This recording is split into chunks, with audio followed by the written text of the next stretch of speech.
Let's be real. For most of us, the services that we're providing in business are not new. They're not groundbreaking. There are businesses who offer services that are similar to yours or just the same as yours. What makes you different, though, is your uniqueness and your unique way of providing those services. But your target market won't inherently know that. You have to be really intentional with your marketing and your messaging because only then will they really understand what makes you different, what makes you unique, so that they'll give you a chance over the others. Gregory and Cox is founder of Be More Marketable, and she is a marketing and messaging genius. In this episode, she's going to share what it takes to get your uniqueness out in the world and how to stand out in a noisy marketplace. This is Unforgettable Online Marketing, and I am your host, Tara Wilder. On this show, we share practical tips and strategies for virtual business owners so they can create a stronger presence online, attract their ideal client, nurture a relationship with them, and convert them into leads and paying clients. As always, you can get the show notes at unforgettableonlinemarketing.com/6 because this is episode number 6. If you want to get the show notes for any of the episodes, it's simply unforgettableonlinemarketing.com/ and then the episode number. Okay, let's get started. Hi everyone, it's Tara Wilder here, and I am entirely too excited to introduce to you today Gregory and Cox, who is a messaging wizard. She is founder of Be More Marketable, and she basically helps entrepreneurs like you and me attract our ideal client, exactly who we want to serve, and compel them to take action, to convert, there's so many different ways to convert somebody into something, whatever it is. But her words are basically magical. I've worked with her on my own copy and it's converted very well. I've worked with her on other clients. This woman knows her stuff, and I'm so excited to have her here. Hello, Gregory Ann. How are you today? I'm well. Thank you so much for that fabulous, probably slightly overly exaggerated intro, but thank you for having me and saying all that good stuff. Are you saying over exaggerated, saying that I was saying you're really awesome, or that I misrepresented what you did? I don't know. No, just that it was like an extra dose of awesome. I hope I can live up to that. Aw. Have you ever heard the quote, be the person your dog thinks you are? Yes, it's so I gave somebody a pillow that said that once. Oh, really? I Yeah. love it. I love it. Because your dog, they don't know how judgy you are and how you get mad. And It's true. they just, the sunshine's coming out of your butt always. Exactly. Basically. Well, Greg, please introduce yourself to our listeners and watchers. Let us know, tell us a little bit about how you came to become a copywriter and why you're so passionate about conversion copy. Everybody watching, I'm specifying conversion copy because there's such a big difference between just good writing, something that sounds nice, and something that compels someone to take action. Just want to be very clear on that. And also who you serve and how you serve them. Okay, great. So I'll give you a phrase for that other kind of copy. It's called creative copy. So the copywriting that is lovely writing is more of a descriptive, it still has an element of conversion, because even if you're writing about a trip to the Napa Valley, a first-class trip, you're engaging the person's desire, right? And then the conversion copy would follow at the end of some creative copy, sort of. And then there's creative writing, which is different. I really like that distinction. I like that, especially because it doesn't devalue creative writing. But if you're like writing a sales page or something, it's more than just something that sounds nice. You really have to put intention into it. And that's and there are frameworks and ways that you go about it. Anyway, I'll tell you who I am and then we can talk about that good stuff. So how did I get into copywriting? When I was a little girl, I started writing. I have a copy of a report card from first grade, I think it was. And the woman said, Gregory delights in entertaining the entire classroom with her fanciful stories of adventure.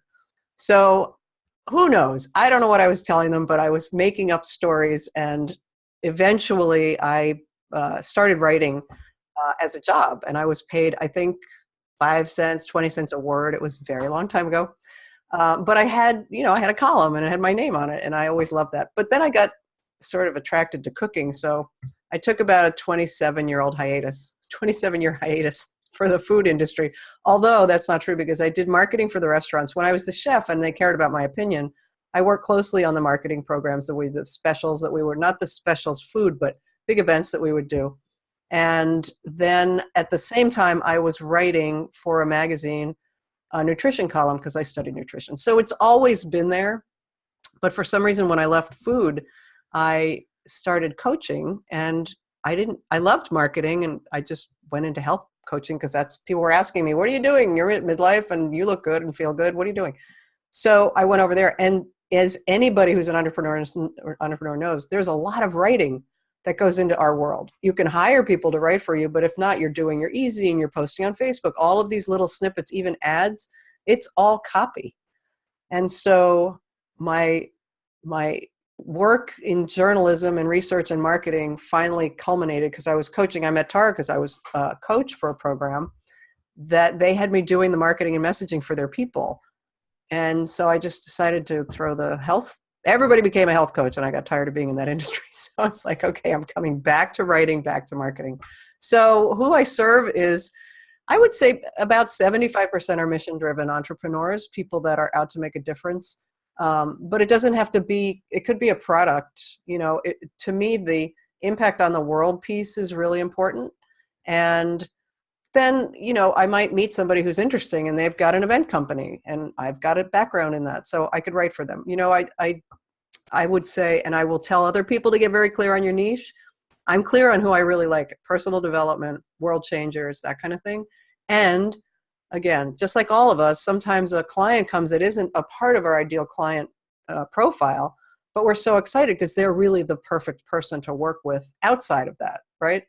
So I hope that answers the question. It does. And just to add a little bit to the end of what you said just now, a lot of times your ideal client is a type of person. Yeah, that's true. I had a sales conversation with somebody earlier today, and she was the perfect person on paper. But once we started talking, I realized this isn't the type of person. Not that she was bad or anything. Yeah. Just different. So that's really good. I love that your life has been so diverse. It has been so diverse. And it's so cool that you were a chef did you say you were a chef for 27 years, or you took No, a I was in hiatus? the food industry. You have to kind of work your way up. Food industry, that's right. Yeah. But one thing I will say about, and you've seen this talk, when I have done a longer talk, I used marketing to get every cool job I've ever had because I was almost always not qualified at the time that I wanted the job, and it came. So for instance, when I had been a chef of restaurants, but small restaurants, 65, 80 seats in Manhattan. And then I got an opportunity to take over a kitchen. It was in the heart of Midtown Manhattan. It was 185 seats plus catering. It was screaming popular. It was right near the David Letterman show, Rock City, ABC. It was just crazed. And the chef, I was friends with the owners, and I was working in another restaurant of theirs. And I would go down to help at night, expedite the food. And I saw all this mayhem, and the guy was drinking and people were stealing, and it was making me crazy. And one day my friend Steve said, well, why don't you just take over? And I thought, that's crazy. It's 180. I don't know anything about this. So Steve, my friend, was all on it. But then I had to sell myself to the other three people, because I went home and I thought, you know what? I could say, yes, I can hire some good people, and I know I can make it happen. Then there was a time when I had an opportunity to manage a private island. I'd never managed a private island before, but had a ton of hospitality, high-end hospitality experience. But I had to sell myself. So what made me stand out from the other people is that I recognized what was different about what I bring to the table. And that's what we're going to talk about. It's really important to know what's different about you. Girl, that was such a good segue. That was such a good segue. And something that I love about you. So she said this earlier, that she was a coach for a program that I was in. And so we have worked together in a lot of different capacities. And she's very good at letting me run wild for a second and then reining me back in. So thank you for that. You have a talent for that. And that's very important with messaging too, is to be really focused with what you're speaking about. So guys, what we're going to be talking about today is how to communicate what you do in your business in a way that sets you apart from other people who are serving a similar audience, or maybe a different audience, but are serving in a similar way to you. Mm-hmm. So that you are above the noise. There's a lot of people out there, and you said that you were so sick of of being a health coach because everybody was becoming a health coach, you Yeah. know? So sometimes I feel that way too. There's so many people who do what I do. So what can I do to make myself stand out and for it to be very clear what it is that I do too? So tell us a little bit about what it takes to have messaging that stands out. So one of the first things that I always work with somebody on when they're doing their message is, what do you really do? People often start their conversations when you ask them that with, I coach, I sell houses, I paint. That's great, and so do billions of other people.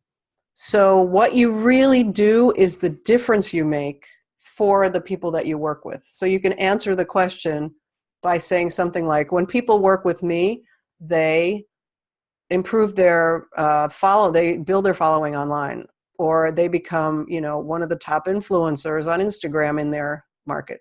You could say, let's just say you're a photographer of weddings and babies.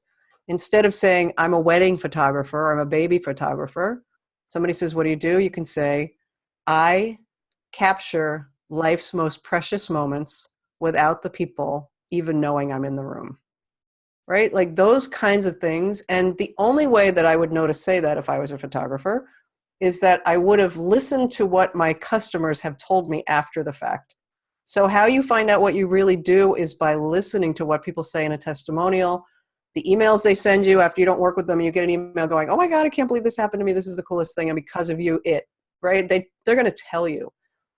And if maybe you're a business coach. So what's different about that? I don't know. But what do your customers tell you is different? Right? So that's the what you really do is one way to set yourself apart. I like that. And the second part of what you said, which is listening to what your customers say, specifically customers and clients specifically say about working with you. You can wonder and strategize about what it is that you do that sets yourself apart. But in the end, it's in the eyes of the person who's working with you, what they think sets you apart. So when you are speaking in their language, you're able to connect with them in such a deeper way, basically. Yeah, and people are going to say, let's just say, you answer the question by saying, like, let's just say you're a realtor. Would you like to live on the water? Oh yeah, I've always wanted to live on the water. That's awesome. Do you ever think of living on a houseboat? No, I never thought about that. Why should I? Right now you have a conversation going. So I may not even know that my customers would say that to whatever I'm going to say to me. But again, if you take what is unique about what you're doing. And so, of course, if you're a realtor and you're a generic realtor, or you're a coach and you're a generic coach, it's a little bit harder. But somebody that sells houseboats on the water in Sausalito, California, should say that, right? I can put you into a home on the water for less money than it would cost you to buy a mortgage on land in Marin County, right? That kind of thing. Always look at what you can let the customer buy into, get excited about. It doesn't have to be, because they're going to say, how do you do that? Oh, well, I'm a business coach, right? How do you get somebody from 4 figures to 5 figures in 6 months with a solid foundation for business skills under them? Oh, I'm a coach and I was certified at, or whatever it is, right? So you don't have to lead with the obvious is what I'm saying. And I don't like labels. Don't like labels. Because when people hear a label, they either disqualify you because there's nothing in it for them. I'm a coach. Great. The brain's like, where's the cheese and crackers? Right? You have to give people something for the brain to connect with. So either a story, an unusual fact, something different. I like that. And something that I've seen, I like that. So leading with like the transformation that you provide people or help them, or, help guide them to. Mm-hmm. I have found some people at events that I go to, they do this, but they become too vague, where it's like, so it's really heady up in the clouds and I just cannot understand. And then I want that label because I'm like, I don't get what you're talking about. Yeah. Have you ever seen that where people are too vague about it? Yes. And I wonder why. Why not be specific? And again, not to just say, I'm a business coach, because now the brain is asleep because there's 35 other people in the room that do that same thing that they're going to meet that day, or especially if you go to speed networking, it's like every fifth person has pretty much the same thing to say as the other four. But being specific doesn't mean boring. It doesn't mean just the facts, ma'am. There's a story, a little bit of interest flavor there. And your personality, I could say, I'm a badass business coach, or I'm a badass copywriter. I write for some of it, right? Rather than I write copy. That's not my personality. It's not quite I'm a badass either, but you know me. I'm a little bit flip. I can be a little bit, no BS-ish. So I would deliver the way, depending on who I'm talking to. Obviously, if I'm at a corporate event, networking event, I'm going to measure their energy and give it back to them in the way that they're talking, which is another point. You get to know your avatar. You're going to deliver in a different tone and different kinds of energy, different kinds of hooks and comments, depending on who's listening. It may still be your avatar, but let's just say you work with people that want a better online presence. There are people in the corporate world that want that because they're going to go look for another job and they need to be seen in a certain light. Well, that's a different conversation for you, Tara, than if you're talking to somebody who's like, I want to crush it on Instagram, because that's the nature of their business. They'll do well there. So you have to be specific to whom you're speaking as well as what you're saying. That's really good. And how can I'd be a little worried. I'm actually pretty clear on my message already, but I would be worried about being too vague. Or I can imagine, people listening worrying about being too vague. So how do you find that line between being clear and just being really up in the clouds about it? I think two things. One, so to walk through the steps of putting together a strong message, there are components of a strong message, and then you try it out. You go out to events or you're online, and you see what response you're getting. For instance, if you were hosting you have a podcast, you host people on a regular basis, some of the speaker bios or interview bios are going to be stronger in the components that help the audience know what that speaker's about. And then you always say, like you did to me, tell us a little bit about yourself. But we use these messages all across platforms, online, offline. And if you don't get a response, or people go, what's that? Or I don't understand, or why are you so vague? Well, then you have work to do. I mean, that's pretty much the way. Everything in marketing is a test, every single thing.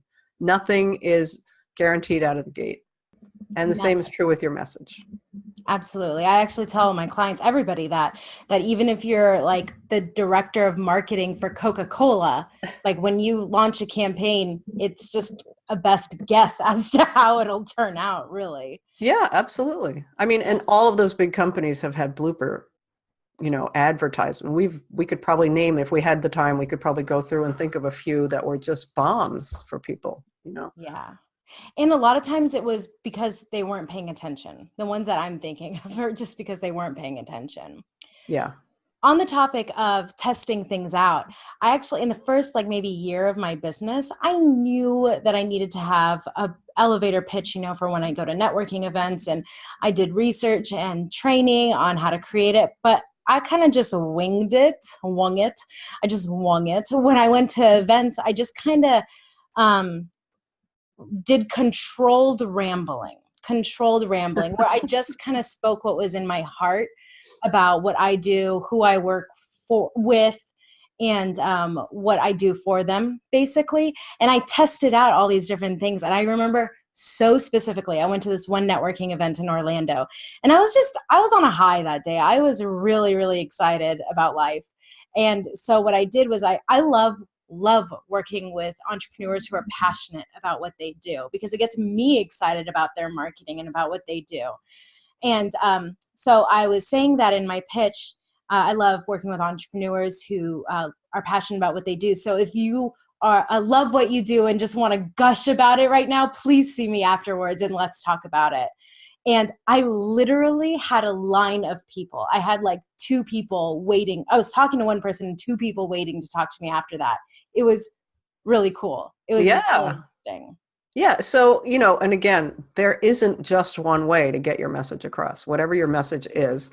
And you basically told them what you did, and you did it in a way that is so you, based on what you're telling me now, right? This is you. I think of you as an enthusiastic, passionate person. So why not just say that? And you obviously connected with the right people. Yeah. You didn't need a whole like 5-part message. No, and it's still good to have those parts. Absolutely. It's still good. You still want to be really intentional with it.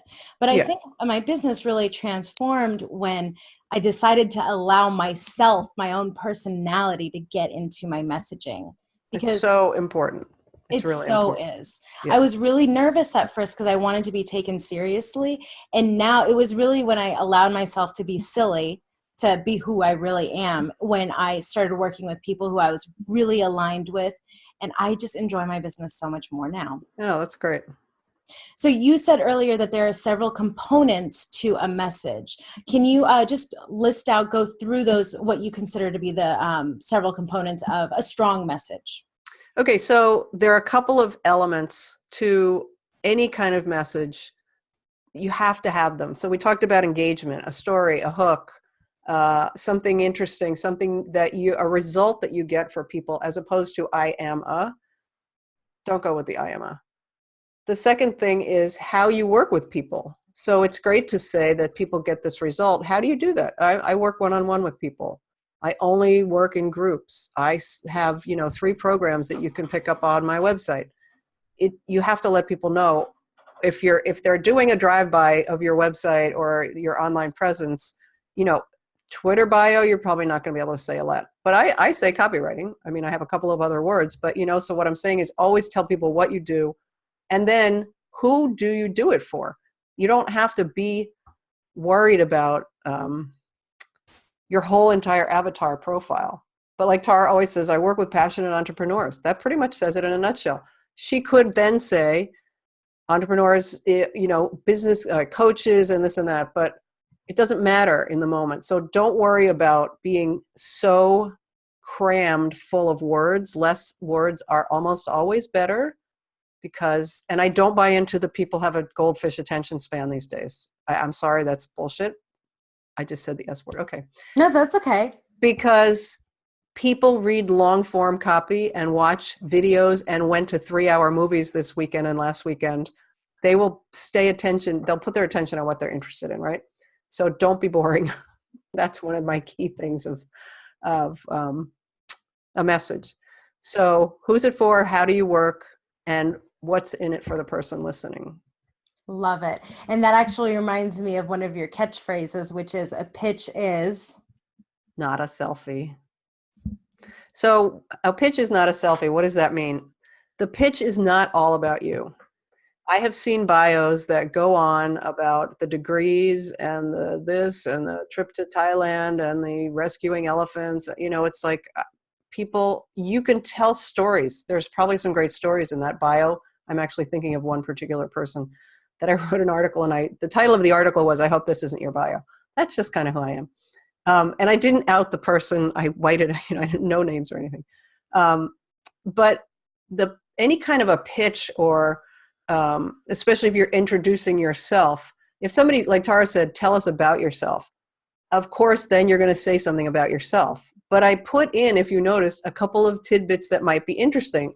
I worked on a private island. I was a chef at a restaurant, 185 seats, right near David Letterman's, right? So I didn't just say, so I worked in hospitality, just make it interesting, whatever you're doing. And then we have to go back to the don't be boring. And don't be squishy. Do you want to talk about squishy language? Yeah, let's talk about squishy language. Okay, so one of the things that I used to say a lot, I don't say it quite this way, but if I was speaking in front of a group, is that you are not a squid. And the room would go, what the heck is she talking about? And the reason I use the squid is because so many people use what I call squishy language. A, it sounds like everybody else. B, it has a lot of filler words. And I'm not going to say there's anything wrong with the word passionate or woman or entrepreneur, but when 35 women are in a room, I guarantee you 25 of them are going to say something about passionate, entrepreneur, empowered women. Great. So there are, I can't remember the number, like 400,000 words in the dictionary. Not everything is going to be suitable for your pitch, but I guarantee you the thesaurus might provide you with an alternative. And if you go back to the what do you really do, you'll almost never have to rely on those kinds of words. unless they're part of your brand. Tara has passion as a part of her brand. Those are her people. That's fine. But don't use words that, and I actually, on my homepage right now at bemoremarketable.com, I have a freebie called The Words That Make You Boring and Unhearable and Words to Ditch. So there's just a whole lot of things. And people, we all have, I'm going to say tics, right? Like, people say like. And my husband always says, he's English, he always says, and so. Or, it just comes out, it's a habit. But those are the kind of things that don't matter, and people are listening for something that matters to them. People are listening to something that matters. For something that matters to them. For something that matters to them. Yes. Girl. That's a tweetable. That is a tweetable, actually. I was like, mental notes, make a quote graphic. That's really good. That's really, really good. And I really like also that you pointed out, like, if you go to an event and you're saying passion, women, empowered, like, I want to know what your opinion about this is maybe that is really accurate to what you do. And maybe if you're you can say that if you're in a conversation with somebody or in a context where not everybody's saying it, but if everybody is saying it, then try to say something a little different to make yourself stand out. I don't know. I would think like in some contexts it's okay to use those words. Mm-hmm. But there will be contexts where everybody is, and you want to be really conscious of that, I think. What do you think? Yeah, and if, for instance, I'm going to take the word empower. If you feel that your work empowers a woman or a man or a child, that's fine, but you could just say, for people that feel like they have no power, you don't have to use the word empowered. So you can just switch it up slightly and still get the point across, and that sets you apart, just that little switch. Beautiful. Beautiful. I could talk to you all day. Greg, you have shared so much amazingness with us today. I'm so excited. You guys have to go back and listen to this episode. And if you want to, by the way, go listen to the episode on the website. If you want to see the show notes, just go to unforgettableonlinemarketing.com/6 for episode 6. Greg, you have been kind enough to offer a free gift for everybody that will help them take action on making their messaging a lot more clear and compelling. Can you tell us a little bit about that? Sure. It is, well, first of all, you can find it at sayitmorepowerfully.com. I guess that'll be in the show notes, sayitmorepowerfully.com. So this is a 5-email short series. It's like a little mini class.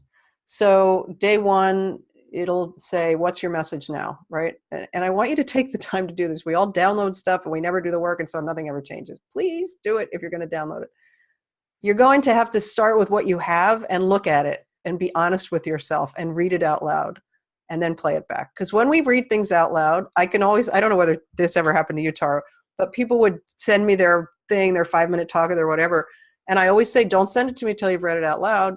And I can always tell when somebody hasn't, because there are just words that don't fit, and you hear them when you read them, right? That's actually, that tip right there is golden if you're practicing a pitch or a talk or anything.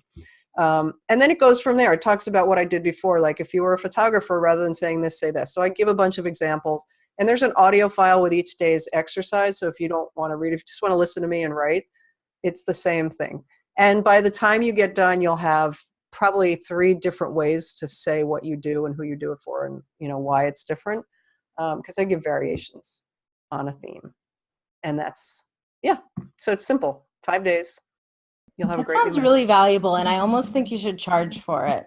But I was thinking of making it a tripwire, people, so get it now because it's going to $27. Actually, that's so funny. That's the exact number I had in my head too, the magical 7 number. Yeah, I want to do it. It's just one of those things, the shoemakers' kids have holes in their shoes. My tripwire doesn't get made because I'm making other people's.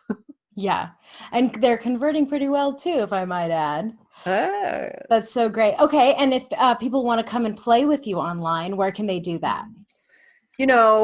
I am on Instagram as Gregory and everything is Gregory Ann with an E, except for Be More Marketable. The Facebook page and LinkedIn are both my name or Be More Marketable. I'm really bad about Facebook lately.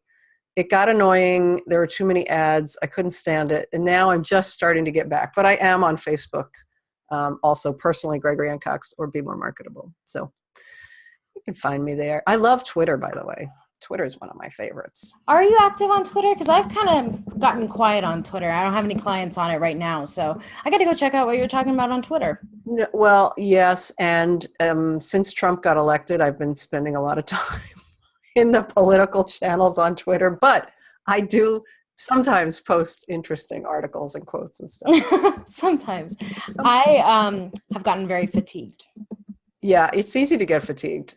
It really is. And that's, I think, why I took a break from Facebook, because it just, I felt like those long form ads, they're really powerfully effective. If anybody here knows how to write long form, that's where you should put your money, honestly, if you're selling something, especially for products. Maybe there are a lot of courses out there that are being sold that way too. Anyway, I just kind of got, and there were, it just seemed like the news, it was too much churn. I want to see people. I don't care about all of who's mad at this, and So, but I've committed to getting back in, and I know that the algorithm will provide me with more of what I like if I actually engage. So I'm doing that more. Yes. Yes. Beautiful. Well, before we sign off here, you know that I love making everything super actionable. So what would you say to our listeners? What's one action that they can take to implement what they've learned here today? Okay. Go to their most active channel, the one that they engage with the most, but also the one that makes most sense for their business, because you can waste time on places that isn't for. So for your business, go to that channel and take a look at what you say about yourself and see if it really, you got to be honest, guys, you got to really look at this and, does this help me stand out, or does it sound like a lot of other people I know or people that I see that do what I do? And then hack at it and go to say it more powerfully, download the freebie and, see if it needs improvement. It might be perfect. It might be great for what you do and very clear. And you know what? Have a friend who doesn't, or somebody that doesn't know you, read it and tell you what you do. I love that. And you guys actually go to the Facebook group, the Unforgettable Entrepreneurs Society, and post it in there and we'll give you feedback. Oh yeah, that would be fun. That would be a lot of fun. Yeah. You guys go do that. Go do that. All right, Gregory, Ann, thank you so much for being on the show. Thank you. Appreciate it. You have so many little and large golden nuggets there to share. And I'm really excited to have you back in the future too. Yes, I'd love to come back. Thank you. Oh, you're so wonderful. Thank you so much for watching, everybody. And to get to the show notes again, go to unforgettableonlinemarketing.com/6. I'll see you next time. Bye.